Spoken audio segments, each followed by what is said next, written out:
is a hospital in Roysambu along Lumumba Drive. We are level 4 facility, SHA accredited.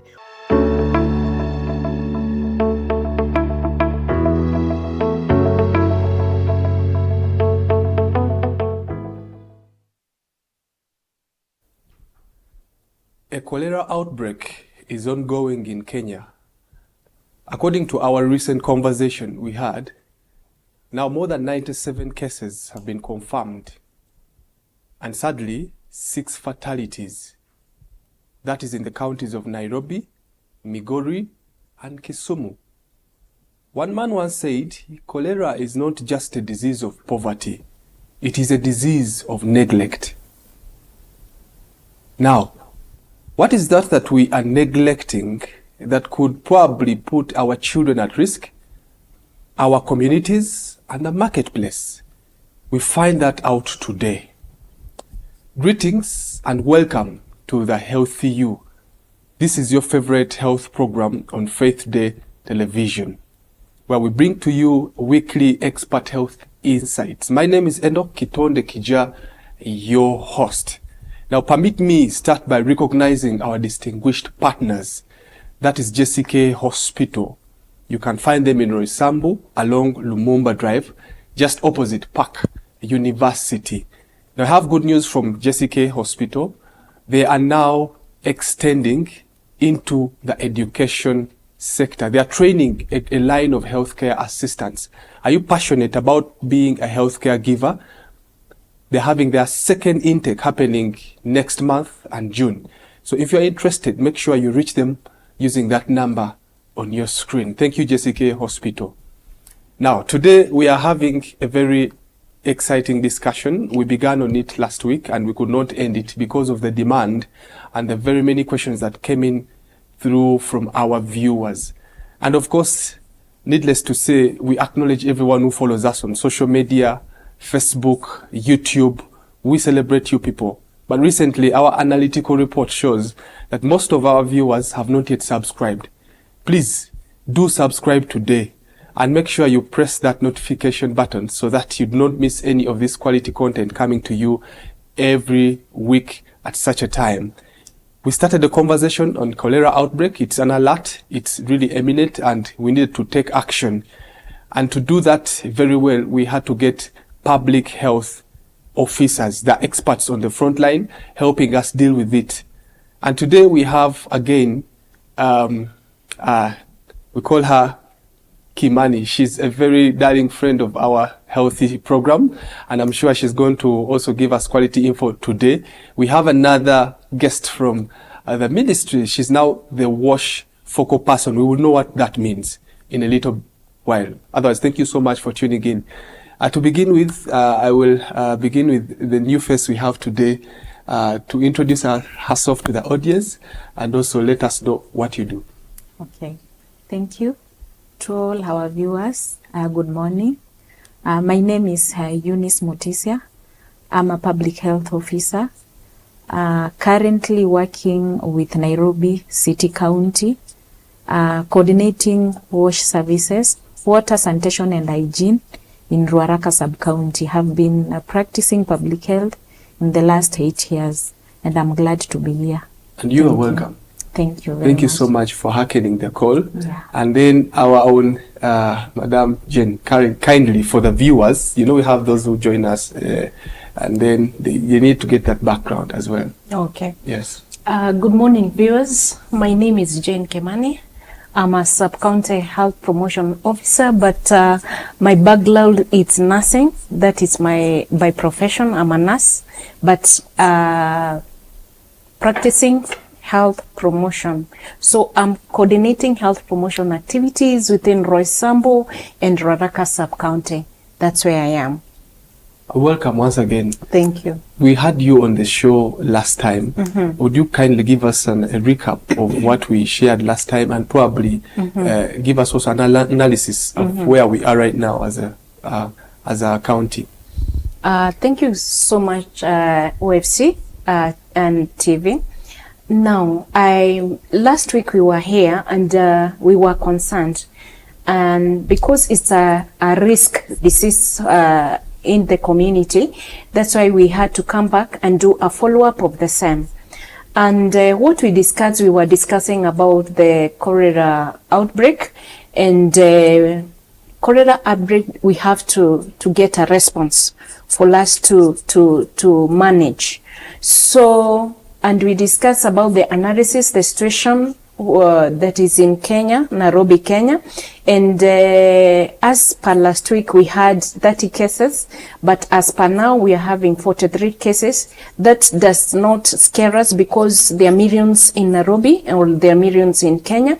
So I think the team is working very hard to make sure that we are able to manage, not forgetting that we have the rains with us, and maybe some challenges with our setup in the community, which maybe we are going to raise, and which are the facilitators of this problem. So we can't say it's a menace to us because every team member is working hard to make sure that we are able to manage. So we discussed about the cholera, and we said cholera, it's a bacterial infection caused by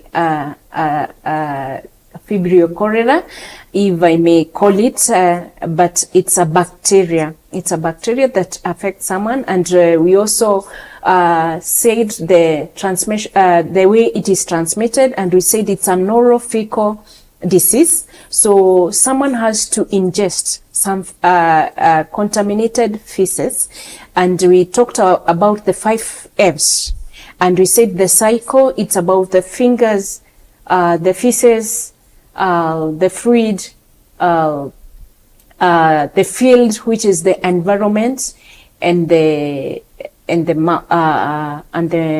Have I said all the fingers? You talked about the feces, itself, the fluid, the fluid, the food, the fields. Yes. And then you talked about fingers somewhere, or I'm adding mine. And the fingers. They are supposed to be 5 F's. Okay. That is the transmission cycle, and that's how someone ingests the bacteria. So in a nutshell, that's what we discussed, and we came here again so that we can also see which are the interventions that we are working on to make sure that we have worked on this disease. Yeah. Speaking about the F's, I think that's very important, because if people can really get what this means, I think we can really deal with this cholera. Is flies also, can it be added? Yes, it's one of the F. It's one of the F's. Yeah, I think that's what I had missed, the flies. Okay, it's me who added the fingers somewhere. Yes. And it's very important, if you get the 5 F's like she has talked about, it will help us really deal with cholera. And of course, I want to hear from Eunice. What do you, what comes to mind when we talk about an outbreak, more so in a densely populated county like Nairobi? Yeah. Actually, I know all of us, including our viewers, when they hear an outbreak, we are running all over. We are feeling like this is the end of us.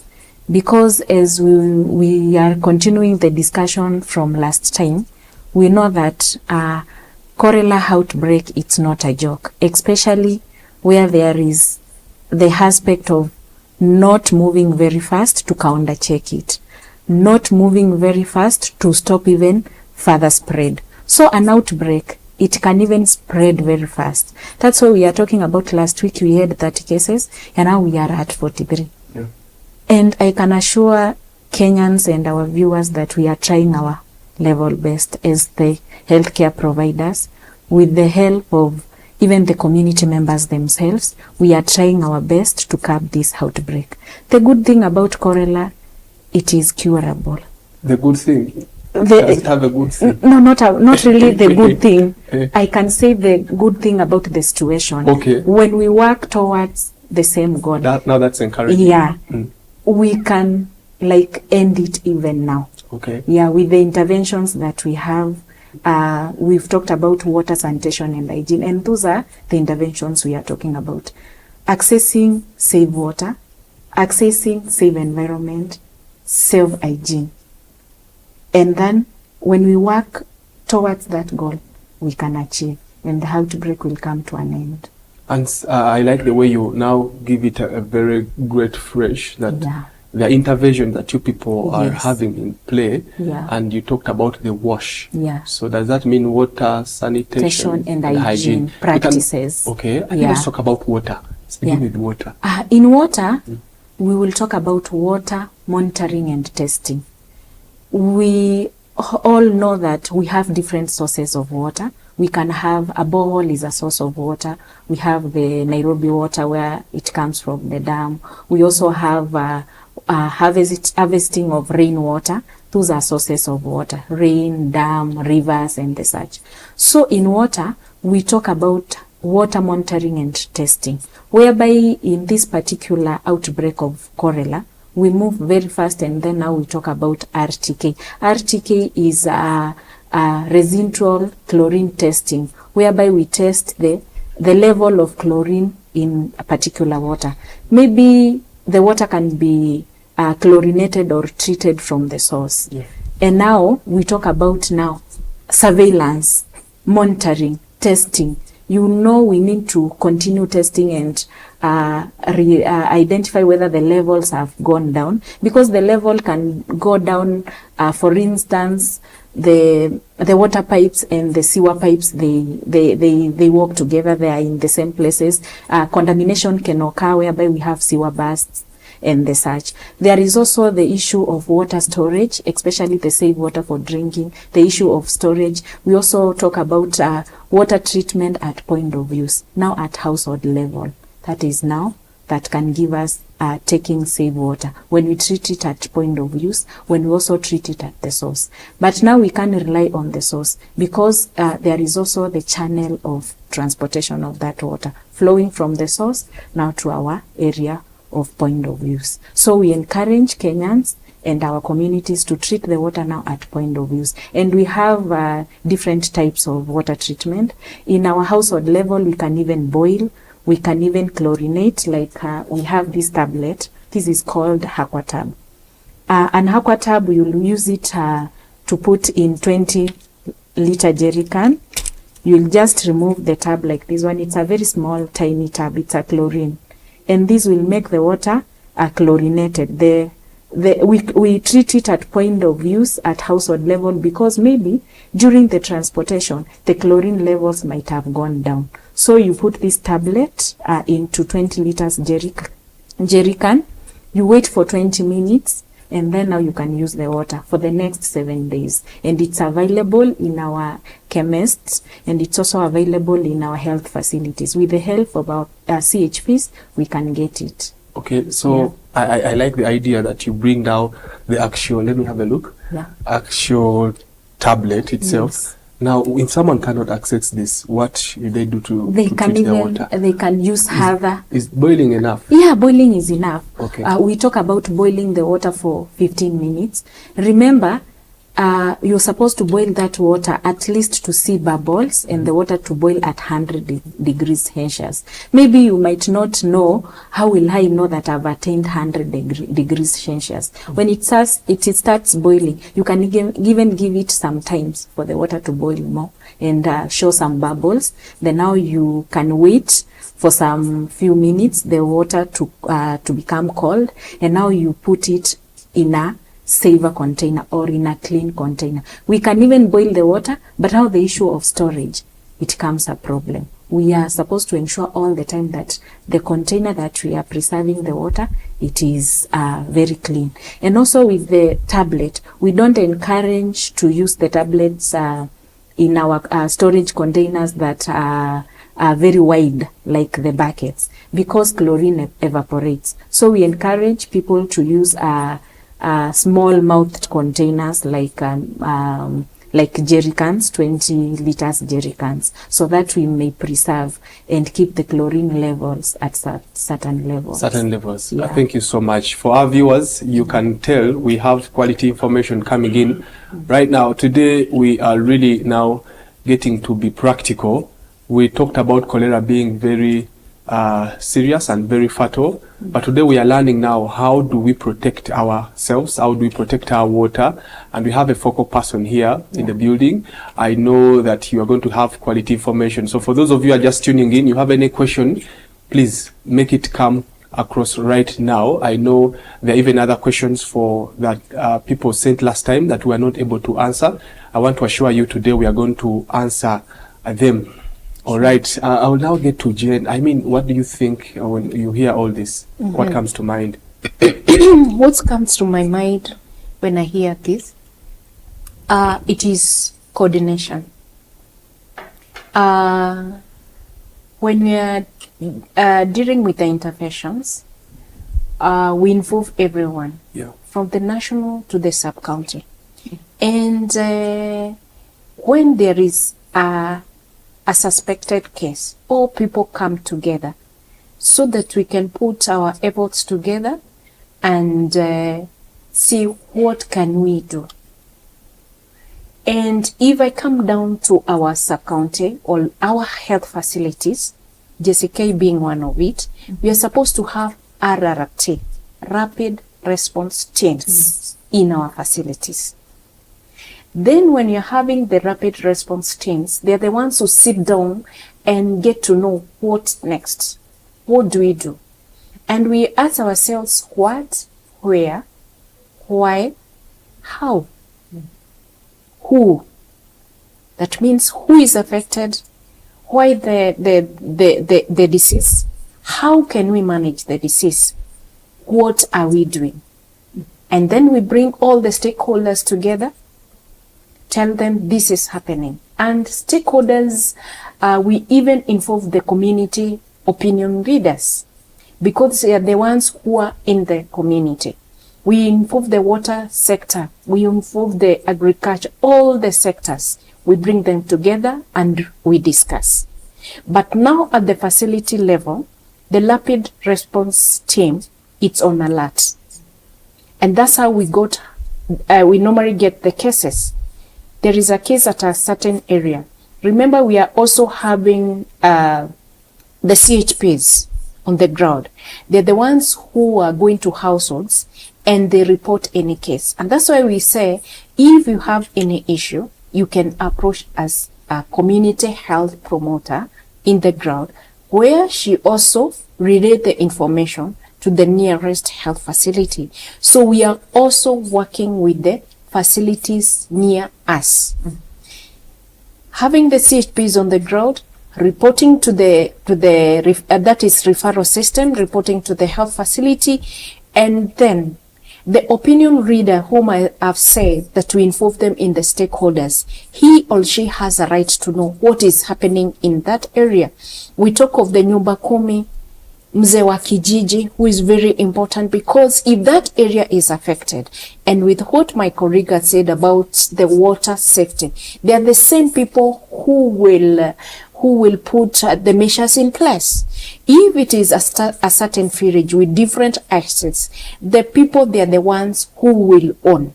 We talk of ownership, but we have to involve them. So we do community engagement. We engage them, we tell them, hey, this is happening.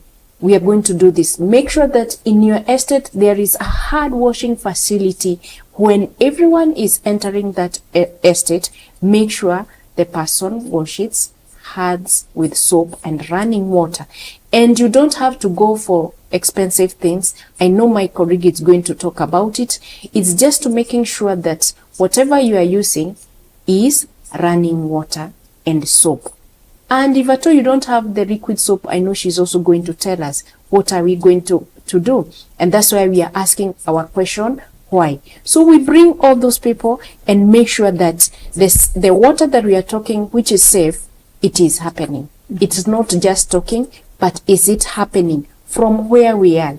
And let me add something, that our community in Nairobi, we are dynamic. Some are coming from gated communities, some are lacking or are coming from informal settlements. So when we are talking to them, there is a way we communicate and make sure that the measures that we are giving to that person in a gated community, it's also happening in our informal settlements, so that someone cannot say that I'm not having a hand washing facility. And that's why I'm saying there is a way we improvise to make sure that everyone is washing hands. So when I hear about all this, it is involving everyone, media being one of it, because it's a strategy that we normally use, and it covers wide range of people. So we also go to media like what we have done today, so that many people can hear and engage. Thank you so much. And I believe that's very important, because when you help us understand that you guys are already on ground, you're working with different healthy centers. We're talking of JCK Hospital, and I think that's very important. Then you are talking about the communities. At least that now gives us the confidence that you guys are on ground. Now when Eunice comes in and tells us now these are some of the things you can do on an individual basis to help protect you and then fight this cholera, I think that's very important. I think now it's a time for us to switch the gears, talk about sanitation, because you alluded to it being one of the very key components in the WASH. Help us understand what are some of the gaps currently you are seeing. Because looking at our current setting, the informal sector, we have 60%. Most of the people are living in the informal sector. So can you just point out those gaps and help us understand how we can deal with them? Yeah, remember, in Nairobi, informal settlements makes 60%. The other 40% now, it's the gated community.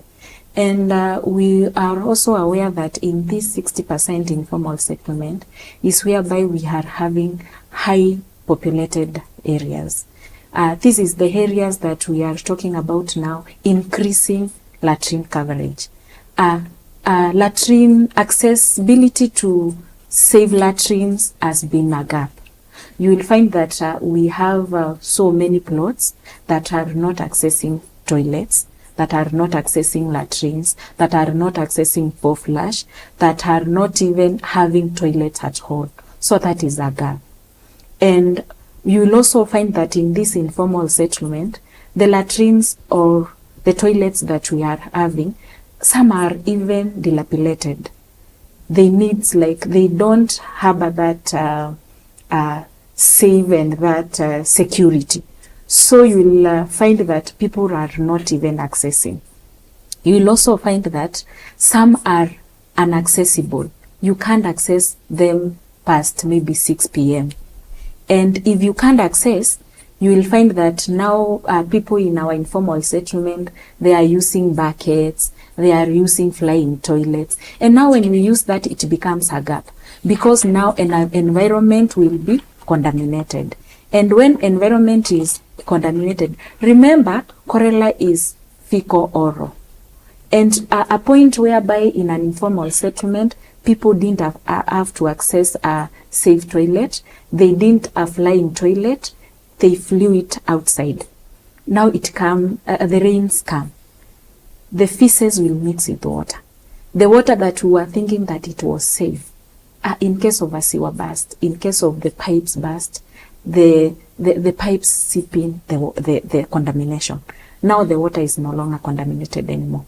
So in WASH, the interventions that we are doing currently, we are working on accessing safe environment, safe sanitation, whereby number one, we encourage our communities to even be responsible, and that's why we are having community engagement. That's why we are having more health talks, and that's why we are even having door-to-door discussions with the CHPs, whereby the people now become responsible in a way that in case of solid waste production, you are responsible of your waste from the point of production now to point of the area where we have designated for safe storage awaiting transfer to final destination. That is one. Number two, we are having community cleanups, whereby we are doing cleanups. We are also cleaning the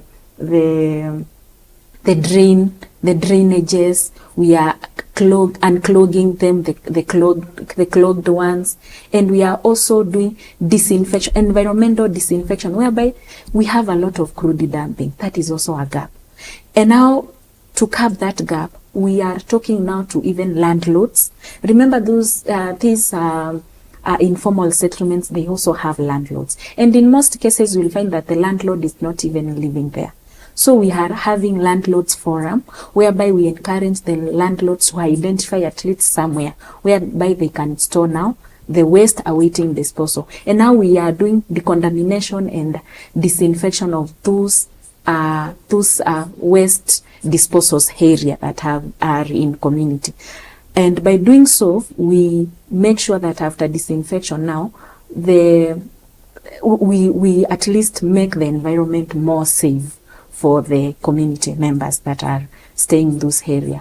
We are also doing cleaning and disinfection of community water points. In our informal settlement, you will find that we have a lot of community water points, whereby we will have a water storage tank, a 20-liter storage tank, a 10-liter storage tank, and maybe since it was installed there, it hasn't been cleaned. So it is, we've been taking it as a responsibility even for the community members. They will come and tell you that we need to clean this water storage tank, and we are doing it. We clean and then disinfect, and we ensure that now the water that is coming next, it will be safe for the members to use. Yeah. Wow, I think this is very good information. I hope our viewers are really getting the substance and the juice out of it. She has talked about the community level and what the government is doing to make sure that these gaps are filled. Maybe before we take a short break, in just a few seconds, Jane, help us understand what can someone do at like home-based level, probably identify a gap and what can be done at home self. We can begin from there. Okay. Let me go to the household. At the household, what I said about engaging the nyumba kumi or the mzee wa kijiji.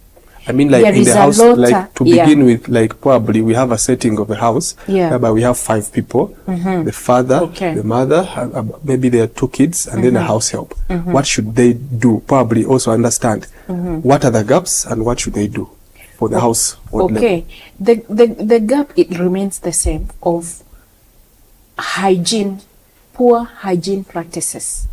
And when I say poor hygiene practices, it's how do we wash our hands. So as the decision maker of that family, you are supposed to provide safe, clean water as the decision maker of that household, whoever is the decision maker.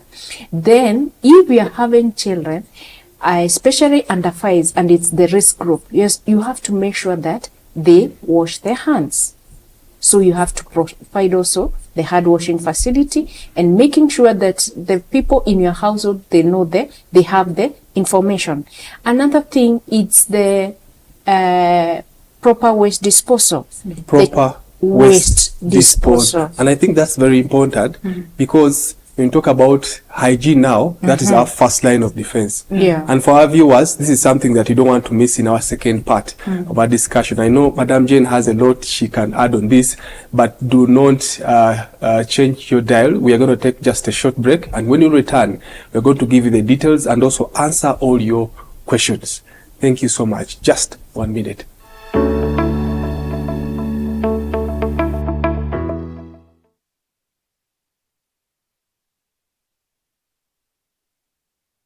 Hi viewers, I come to share good news with you today, and the good news is that I have a new book, my first book actually. This book is called Threads of Destiny, and I say it is in the hands of the Master Weaver. Why did I write this book? It's because after going through many different kind of things in my life, some very painful, traumatic, and also good things that God has done, I realized that in the journey of life, God is like God working, like the weaver works through a basket or doing something with the threads.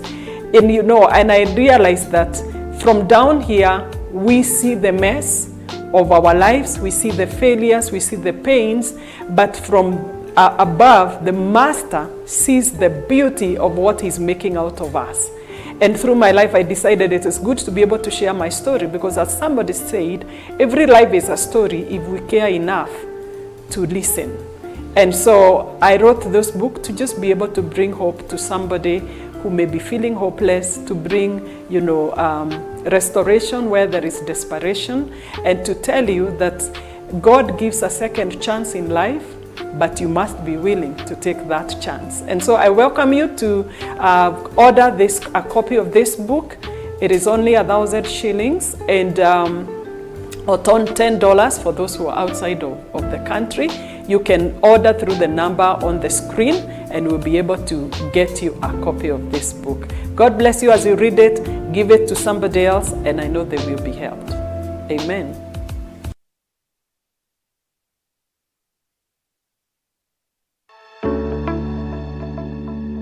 Hello there, my name is Enock. Taking care of your health should be a top priority. Looking at the various engagements that we have today, it is so easy to forget about our health, mental well-being. That is why we introduce to you the Healthy You Talk Show, a brand new show that is going to address matters concerning your health, nutrition, stress management, mental health, name it. We bring to you a wide range of experts who are going to be touching pertinent issues concerning our health. Tune in every Tuesday at 10 a.m. live on Faith Today TV.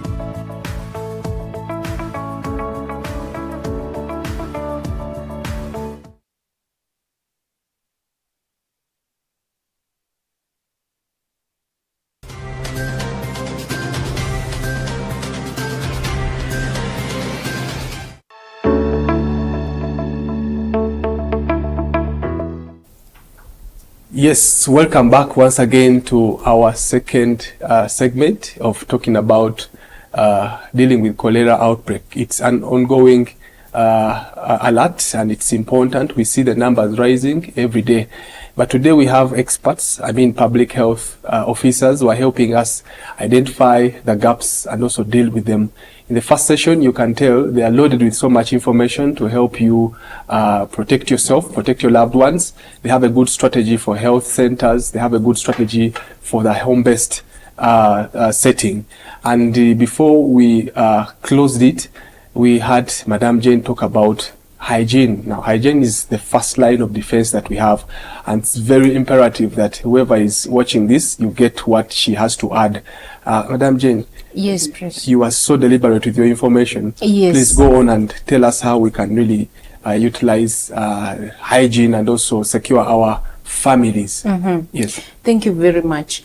We were talking about a household where there is a father, the mother, and the child, or the children. And when we are looking at the management or the risk, we talk about the behaviors. So if I may put it across, it's the behavior change communication, where we look at the father, as I said, as the decision maker. He has to provide for the household safe drinking water, safe clean drinking water. That's what we talk about. So he has to make sure that the household is taking safe water.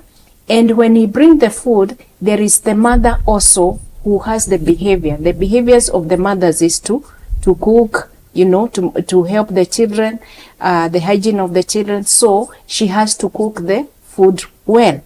And if at all there are fruits which have been provided at the veggies, she has to make sure that she has washed them well with clean water and cook the food nicely. Remember, we talked about the 5 fingers. So we've already handled the food, has to be handled well. We've already handled the fruits. And after cooking food, you have to cover because of the flies. Remember what we said about the bacteria. It is, this fly will come from the feces which has already having the bacteria, and then carry that bacteria to the uncovered food. So when it takes on the uncovered food, and the mother is feeding the family, the households with that food which has already harbored the bacteria, all will be affected. So the food has to we have to make sure that the food is covered and it is eaten hot, not cold food. So the mother has the roles and responsibilities to make sure that that family is eating hot food, the food is cooked well, and the food is covered. And what we have talked about, the father who has provided the water, it has to be safe and clean. For the mother also has to make sure that what we said about proper disposal of waste, if it's changing the baby diaper, it has to be disposed properly. And then the washing of our hands, because when you change the diaper, you are supposed to wash your hands. Before you prepare food, you are supposed to wash your hands. After visiting the toilet, you are supposed to wash your hands. So all those behaviors, they have to be observed in that household for us to protect ourselves very well, starting from the decision maker, who is the man, to the least, who is the baby. That is the behavior change communication that we are talking about, and everyone should embrace. And when we say about hand washing, I said we don't have to go for very expensive provide very expensive facilities for hand washing. We can improvise the 5-liter jerry can. You just put water, then you pinch out all unatoboa with you puncture the nini, then you put a stopper. When someone is washing the hands before you enter the house, you just remove that nini, whatever you have sealed the hole with, and then the water will be flowing, and then you provide the soap, even if it's a bar soap, a small bar soap, however, but you have to have a soap. That is the behavior change communication that we are talking in every household, so that they can embrace, and so that we can do the prevention measures. I thank you so much, Eunice, rather Jane. I believe Eunice, being a WASH focal person, you are helping us now narrow down to what we could have probably missed out in this first line of defense, which is hygiene. Help us fill all those gaps. What is that we need to know? Remember that when we talk about safe hygiene, we talk of one, personal hygiene. And in personal hygiene is where now we are talking about hand hygiene being one of them. And we also talk about food hygiene. Food hygiene, it involves around the preparation, the water that you are using to prepare, the cooking of the food. The food is supposed to cook at least. You're not supposed to serve when it is undercooked. Even after cooking the food, serving it when hot. That is all about food hygiene. We also talk about now the environmental hygiene. Remember, there is something my colleague has said, whereby we've talked about proper waste disposal. We've said that cholera is fecal oral. And maybe our viewers or our Kenyans are wondering, why is it that we are supposed to be talking about, or we are supposed to worry about the solid waste, and the solid waste has nothing to do with now the feces or the fecal oral? Remember, she has talked about diaper, and our current practice in Kenya or in our communities is that we don't segregate the waste. Where we dump the diaper is where we dump the paper, is where we dump even the leftovers, the food leftovers. And by the end of the day, they will be carried, and then they will go outside there and await for transfer to final destination. And now you'll have the scavengers. They will come and start interfering with all the heap of the solid waste. And by the end of the day, before you know it, contamination will occur. Contamination can even occur with the kids.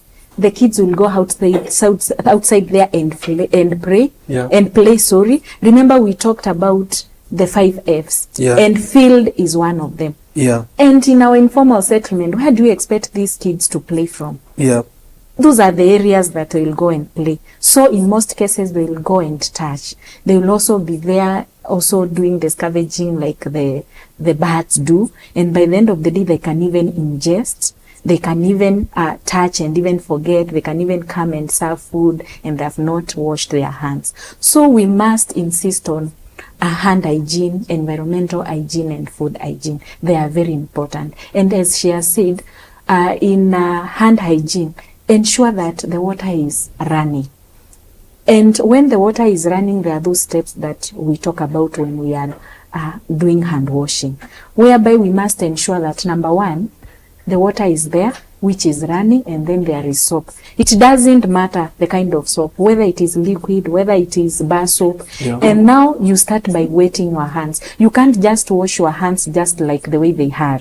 They are very dry, and remember that they can't lather the soap. So you start by wetting your hands. After now you've the hands are wet, you apply the soap. Make sure that you apply the soap, and the soap even to lather up to our wrists area. You know, in our African setup, men don't like washing the hands. They'll just wash even with one hand. Are you sure? I'm sure. I'm sure. Watch out. So we encourage, like, you wet your hands, you apply the soap, and then you lather everywhere. All parts of with soap. Okay. Now you can now start scrubbing. You can even start with palm to palm. You can place your right hand over your left hand. You can even interlock. You can even wash underneath. And to remember even to wash at the thumb. You can also wash the thumb, and remember to wash your wrists. Then after that, at least take a minimum of 20 seconds. You can even sing a birthday song or anything. With our kids, they are expert in that. Wait. Is that practical, really? Okay, it is practical when you practice it. When you practice. You will not realize when the 20 seconds will elapse, when you are used to doing it.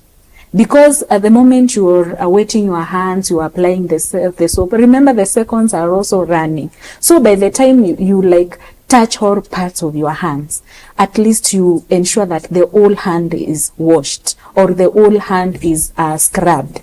You are good to go. And that will be 20 seconds to 30 seconds. 20 seconds to 30 seconds. 20 seconds to 30 seconds. For our viewers, I think this is very important. Yeah. Like tedious it may look, but we are on a fight to end cholera. So if she has said it, do it. For the men, I think this is just a reminder. We have been doing these things, but we just now need to, increase the energy, right? Yeah. It's not right that men are not washing. Men and are washing. Now you rinse and then air dry. We encourage air dry, and whereby you can't air dry, just access a towel that is disposable, like serviettes. We don't encourage those hand towels that used to be in our hand washing stations before, because you might be contaminating yourself when you're thinking that you are wiping your hands to dry. Wow. Yeah. Thank you so much, Eunice. Thank you so much, Jen. You are really giving us quality information. And I want to appreciate our viewers already sending in their questions. But remember, when you send your question, let us know where you are and your name. Very important. We have the first one, did not indicate the name, but says, hi, if a dog drinks contaminated water, can it give humans cholera? Sorry? It says, hi, if a dog drinks contaminated water, can it give humans cholera? Yeah, feces are feces. And remember, we said that cholera is transmitted by a bacteria that is found in feces. Okay. So the feces for dog, they can even transmit when they contaminate maybe food or water, or even you touch them by your hands. Thank you so much. So people who keep pets, that is very important to note. Is bleach safe for treating water? Jane? Are you ready for that one? Yes. Is bleach safe for treating water? Bleach. Sorry, I understand that bleach is a jik. Yeah, and jik, we use jik for jik. It will depend with the name that you've used. As long as it has chlorine, it is safe to drink, to treat water. Whether it is in, this is also a chlorine tablet. Whether it is a tablet, whether it is what do we call it? The one that we use in larger consignment like tanks. Whether it is I can't remember the. I know you remember it because this is someone who is, I'm sure granules. I was looking for that word. Whether it is chlorine granules. Whether it is liquid like water guard. It will be used to treat water. All right. I hope this person who's asked this question is not from Dubois, but she has said the answer right? Yeah. Another question. Maybe Enoch. Yes. If you need to add something, someone should not just go and buy the jig, because I think the viewer was asking about the jig. Yes, there is the water. bleach. Bleach. I think didn't specify. That's why I didn't know. Maybe I thought. Maybe we are thinking it's jig, but there is that water guard. Okay. The water guard that we normally buy in the shop, you can treat your water, but with the right portions, not just picking the water guard and put, just like the aqua tub, it has to be one tap right in 20 liters. So we have to be very, very careful. Yeah. Okay, thank you so much. We have Sylvia in town. Wow, she says this is Sylvia in town. Can cholera spread through touching money at markets? How do we protect ourselves? This is Sylvia in town. Yes. Yeah, it can if the money is contaminated with feces. Okay. Whether or when the money is contaminated with now the Vibrio cholerae found in contaminated services, feces, or even an infected person. Okay. Remember, you can have it from an infected person. Yeah. The infected person, they are diarrhealing, and then now they have the money, they also give you. Yeah. It can, It can. So Sylvia. And to be safe, just wash your hands. Remember to wash your hands all the time with running water and soap. So Sylvia spent money wisely. It's important, even as you're splashing it out there. Can we trust borehole water in our communities? Yes, we trust borehole, but we said about protecting the source of water. Remember what we have talked about. Who does that? Is it the people or the government? It is us. Okay, so what are you doing? It is us. It is us to protect the sources of water.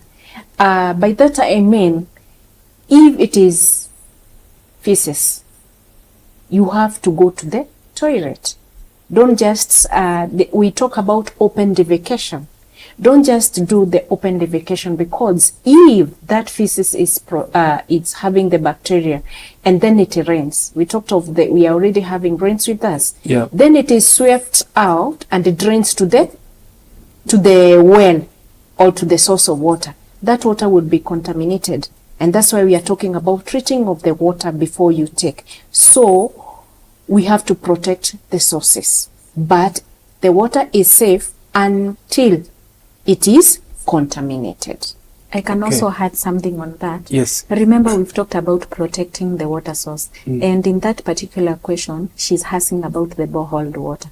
The source must be protected. And also, there are also guidelines. You can't go and have a borehole when there are not guidelines, when you have not followed the guidelines that are supposed to be there. Boreholes are supposed to be in place far from the latrines because of the condemnation. And also, remember, we've told our people to remember to treat water at point of use. The source can be treated, but there is also the issue of storage and the issue of transportation. From the borehole to your house, remember, you are not certain that the treatment is still in place. So make sure that you also retreat at point of use. And I remember you talked about the way of treating. We can use these tubs. Yeah, we can use these tubs. We can even boil the water. We can. There is also the issue of filtration. There is also the issue of reverse osmosis. All those are types of water treatment. I'm sure very many people, you lost very many people when you talked about reverse osmosis. What is that? The reverse osmosis is the one that usually happens in our water points, whereby we are taking the bottled water. These people who sell water? Yeah, these people who sell water. Okay. So that's why I said initially the water might be safe from there, but also the transportation to our houses, there is also contamination. So I always encourage people to also retreat even after taking the water from there. Okay. Yeah. Wow, that's very helpful. Very many questions are coming in. I have another one. Yes. This is Tom from Zimmerman. Can you mix soap and water in a spray bottle to disinfect surfaces? Can you mix? Tom says, can you mix soap and water in a spray bottle to disinfect surfaces? You will not be disinfecting surfaces. You will be cleaning. You'll be cleaning the surfaces. the disinfection, there must be the aspect of now chemicals, like the chlorine now. So for you to be safe with the services, mix the water and the soap for you to clean. And then now you can also have the jig we were talking about that is used to clean the services for you to disinfect. Maybe something I can add to that. There are different strengths. There are different scents of when you are cleaning the services. There are different strengths. If you are preparing the jig for hard washing, there is also a different strength. Okay, so what you are prepared for the hard washing, you cannot use it to clean the services. Okay, so we should also separate that, the cleaning of the services and the cleaning of the hands. Yeah. And I think that takes us to the question that I'm sure our viewers would really appreciate if you answer it very well. There are still so many myths about cholera and water. I don't know, Eunice, are you finding any myths? Because I know you are on ground. What do you hear out there that you think is not right, probably, and you can straighten it up today? Yeah, there are myths. Maybe number one, you, especially now these times that you are having a outbreak, you will have someone like diarrheaing, and then they'll say that it's cholera. So it is not cholera until it presents itself like a cholera, a cholera itself. Remember we said that diarrheal to someone that is infected with cholera, number one, it is very painless and effortless and profuse. And then it will come out like rice to water. So you can now be able to differentiate between the diarrheal that is for someone that is having cholera and a normal diarrheal from maybe the stomach upsets and the such. Because in most cases, when people start diarrhealing, even in our community setup, even in our plots, every person will run away. They will be like, they have cholera. And not until it is proven, you can't like say that all diarrheal is cholera based. Okay.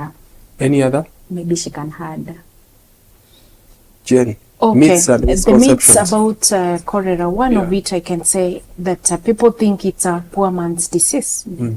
But now we have already enlightened the community and raised the perception of the community to know that it is not a poor man's disease. Anyone can get cholera. Pastors can get cholera. Any person, however or whichever level you are, if you don't observe the prevention measures which have been put up across, like what we have been talking about. Second, any diarrhea has to be treated. Remember, like we are coming from a season of mangoes, you know. Some people think that because I've eaten mangoes, that's why I'm diarrheaing. And as we have said, the cholera has to be confirmed. And we've already said about the signs and symptoms that there is that profuse diarrhea, the abdominal cramps, there is no fever. So don't think it's the mangoes which are contributing or any other thing that you are eating it's contributing to the diarrhea. You have to visit the facility. You don't have to do the counter drugs because you think this is happening. It has to be confirmed and you have to be attended by the doctor. All right, I think that's very important. And needless to say, this program is sponsored once again by JCK Hospital. That number on your screen is a hotline. You can reach them anytime, anywhere, and they will be right there at your service. And I think this one, as we conclude, is also probably answering Charles, but probably perhaps Eunice, you can also add. Hi, Charles says, hi, this is Charles. How do you disinfect fruits from the market before eating them? You only need to like wash thoroughly with safe water, with water that you know that it's safe. What's the difference between safe water and clean water? Clean water is any water that is clear from any debris, but safe water is that water that is free from microorganisms. So which one is better? Safe water. Safe water is better. Yeah. Good. In your parting shots, I believe we can get them now, Jen, because of time. What do you have to set for our viewers? Yeah, before even I finish my parting shot, for that question, we are encouraging the market vendors to have a hard washing facility at where they are doing their service. Remember also the food vendors on the roadside, they are supposed to be having hard washing facilities. So we encourage them to put water so that when I come to buy the fruits, I'm able they are able to provide water. I wash my fruit and also I wash my hands. Okay. Remember we said cholera, it's oral fecal. Yeah. So that one, we are already engaging the market vendors, the food vendors on the roadside to make sure that they have done so. So my parting shot is we must be responsible.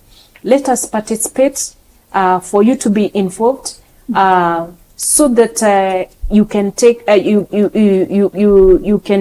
we can have ownership for sustainability, because when you own, you are able to provide as a landlord, you are able to provide the place to use for your occupants of the house, where to take their waste, where to go to the toilet, all that. So let us embrace the good hygiene practices. Thank you. All right. Thank you so much, Jen. We can have your parting shot, Eunice. Yeah. So I will still preach the same gospel that let's treat water at point of use at our household level.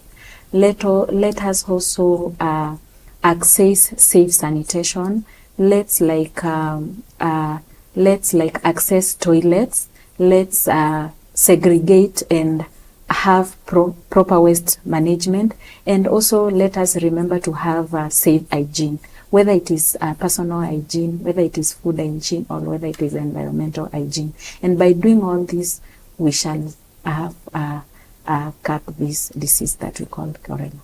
Wow. Yeah. Wow. That is awesome. Thank you so much, Eunice. Thank you so much, Jane, for your very insightful points today. We really can't get enough of you.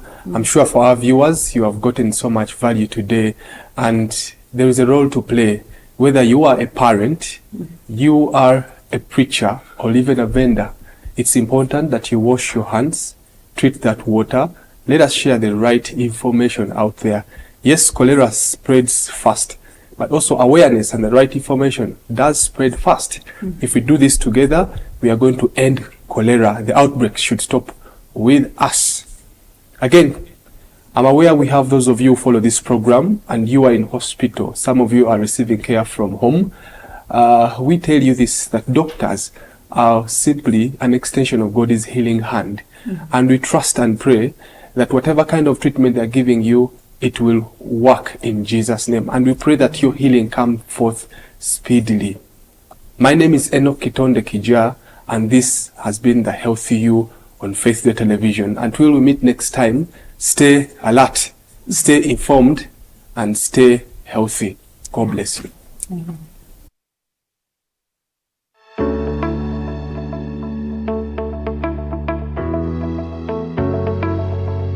This is a hospital in Roysambu along Lumumba Drive. We are level 4 facility, SHA accredited.